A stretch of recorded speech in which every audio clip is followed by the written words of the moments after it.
Every day, billions of us wake up, walk into stores, and hand over our money for products engineered to bypass our conscious willpower. We like to think we choose what we eat based on personal taste or health goals, but the manipulation starts the moment you wake up. For over half a century, doctor commercials, billboards, and cereal boxes have pounded a single slogan into our heads: breakfast is the most important meal of the day. We are taught that a heavy morning meal is an essential medical baseline. Look back before the late 19th century, and that massive sit-down morning feast simply didn't exist. The concept actually started in a sanitarium, where Dr. John Harvey Kellogg created cold cornflakes as a bland, easy-to-digest option for his patients. The real shift happened shortly after, thanks to Edward Bernays. He was a pioneer of modern public relations, and a struggling pork packing company hired him to help sell bacon. Bernays persuaded thousands of doctors to sign a public statement agreeing that a heavy morning meal was healthier than a light one. News outlets picked up the story, framing bacon and eggs as genuine medical advice. An entire industry manufactured a health requirement out of thin air, shifting global morning habits entirely to sell surplus meat. At the exact same time, cereal manufacturers poured millions into Saturday morning cartoon advertisements. They convinced parents that feeding their children bowl after bowl of refined sugar and wheat was crucial for their physical growth. Before you even finish your first cup of coffee, your foundational dietary choices are already following a script written by century-old corporate PR campaigns. Later in the day, you head to the grocery store to restock.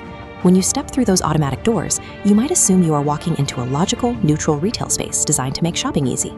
Actually, every aisle and shelf site is calibrated by behavioral psychologists. Notice how supermarkets place fresh flowers, vibrant produce, and bakery items right at the front door. The fresh scents trigger your salivary glands, putting you in a hungry, receptive mood, while tricking your subconscious into feeling the entire store is full of healthy ingredients. This floor plan shows exactly how they route you. Look at where basic daily staples like milk and eggs are located. They are deliberately banished to the absolute back corners. To buy a simple carton of milk, you are forced to walk past dozens of high-margin impulse items and sugary snacks positioned right at your child's eye level. Even the floor you are walking on is calculated. Look at the expensive wine or bakery sections here. Stores often use smaller, tighter floor tiles in these areas, so your shopping cart wheels click faster. Your brain subconsciously interprets that fast clicking as moving too quickly, prompting you to slow down and browse those luxury items a little longer. A standard shopping list effectively becomes a navigation guide through a behavioral trap designed to maximize spending per square foot. Once you are trapped in those aisles, corporations rely on two powerful psychological triggers to get their products into your cart. The first is manufactured fear. Back in the 1970s, tap water in developed nations was exceptionally clean and virtually free. When soft drink sales plateaued, beverage executives launched a multi-decade fear campaign, running ads that depicted city pipes as dirty and contaminated. They sold consumers on the safety of crystal-clear mountain springs. What they conveniently left out was that over 40% of bottled water sold globally wasn't from a pristine mountain spring at all. Companies were buying water extraction rights from rural towns for pennies, running municipal tap water through industrial filters, packaging it in plastic, and marking it up by hundreds of thousands of %. The second trigger is manufactured authenticity. Ask anyone why Kentucky Fried Chicken or Coca-Cola dominate the globe, and they will tell you it is because of a secret formula hidden inside an impenetrable vault. We are told these recipes are guarded by armed security and known only to a select few. The reality is much less romantic.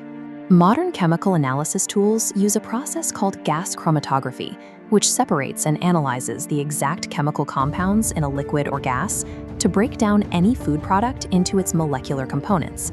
Any competing scientist can analyze a piece of fried chicken or a glass of soda and replicate its flavor profile down to the milligram in less than an hour. The vault and the armed guards were never meant to protect the recipe from rivals. By framing a simple coating or syrup as an ancient, unreplicable secret, these brands established an aura of heritage that generic competitors cannot touch. This proved that an epic story about a secret recipe is more valuable to the brand's dominance than the actual physical ingredients. The manipulation reaches its peak at the end of the day.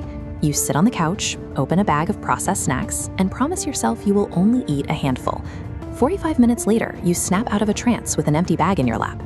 That is not a failure of personal willpower.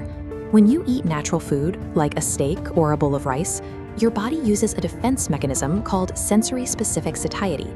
Your taste buds send signals to your brain that you are full, and the food gradually becomes less appetizing, so you naturally stop eating.